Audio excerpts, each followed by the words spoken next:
Hello everyone, welcome back to Vroom F1, the best F1 YouTube channel with under 100 subscribers. As you may or may not know, there's not much racing going on right now, so I figured we would do a little bit of speculation about the future of the sport and what will happen in the years leading up to 2030.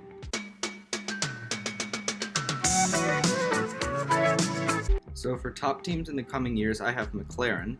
I predict they're going to have a resurgence because they've been trending upwards lately, and their new design approach to the car and their leadership is just all going in the right direction. I also think they're going to have success in the later years of the new aero regulations because the Mercedes engines that they're going to be getting are really going to benefit them. Now, in the future, I predict they're going to have Lando Norris as their first driver, and at some point they're going to pick up Nyck de Vries from Formula E because the Mercedes Formula E team isn't that good, and I feel like Nyck de Vries is going to want to change of pace at some point. Another team I think is going to be at the top is, shocker, Mercedes. Mercedes have been dominant ever since they joined the sport. They've really always been at the front, never really too far behind in their development, and since 2014 they've of course been the dominant force in Formula 1. I feel like Lewis Hamilton is going to retire after winning a couple more championships because he's going to want to go out on top instead of doing what some other drivers did where they stuck around for a while, slowly getting slower and slower. And I think Mercedes are going to place George Russell at the helm, and Max Verstappen is going to come over from Red Bull at some point to join the Silver Arrows. So obviously the teams are not going to stay the same for the next few years. There has to be some amount of change going on within the grid. I believe that Williams are going to become essentially a Mercedes B team like AlphaTauri is for Red Bull because their current financial situation just really isn't working. I think Haas is going to be gone by 2025 because there's no way that that's sustainable. I think Gene Haas has said that he's losing money from it. There's going to be a Lotus Mark IV because they keep coming back over and over again. And I think Aston Martin is going to finally rebrand as Stroll Consortium Racing LLC because they basically own the entire team at this point. New design trends.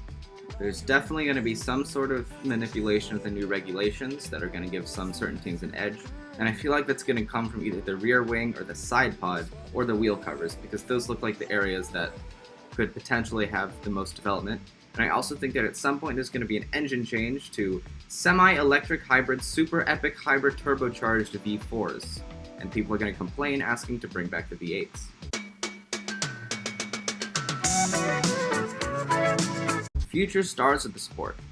There are a bunch of drivers and driver academies right now that haven't made it to the big show yet, but people expect to do good things in their future.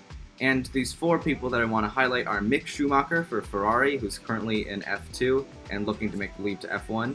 Guan Yu Zhou for Renault, who is also in Formula 2 and also looking to move up. George Russell, who's currently stuck at Williams, the definitive backmarker team, who will probably move up to the Mercedes team at some point. And Arthur Leclerc for Alfa Romeo, who is Charles Leclerc's brother and is currently very young but very talented.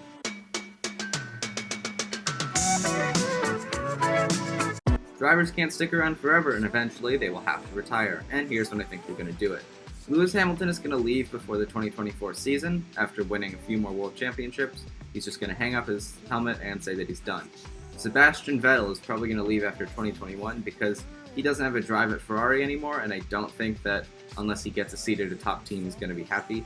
Kimi Raikkonen is going to leave after the 2022 season just because of how old he is. Daniel Ricciardo is going to try a few more moves to try to get in a world championship winning car, and he's going to leave after 2025 because it just isn't working. Valtteri Bottas is probably going to be given the boot by Mercedes in 2022 and replaced by George Russell. Roman Grosjean is very old at this point. He's not very old, but he's quite old compared to other people, and he just won't get success, so he's probably going to be gone by 2022. And Sergio Perez is going to stick around as a midfield runner until 2025.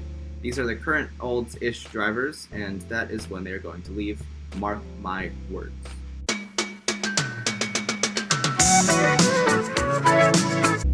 This is my definitive list of world champions going into the future that is to be questioned by no one because I know for a fact it is correct. 2020 will be Lewis Hamilton for Mercedes. 2021 will be Lewis Hamilton for Mercedes. 2022 will be Lewis Hamilton for Mercedes. 2023 will be Lewis Hamilton for Mercedes. And then Lewis is going to retire, and we get some mix-ups. 2024 will be Boomer Seb for Spinala Ferrari, which is the new B team after Haas folds. Max Verstappen is going to win for Red Bull in 2025. then Charles Leclerc for Ferrari in 2026, then Max Verstappen again in 2027, and then Charles Leclerc again in 2028. 2029 is going to see Lando Norris winning for McLaren, and 2030 is going to be George Russell's year for Mercedes. Following that, we're going to have Mahavir Raghunathan, and he's going to win the rest of them, because I said so. Anyways, the future of F1 is going to be lit. Thank you for watching.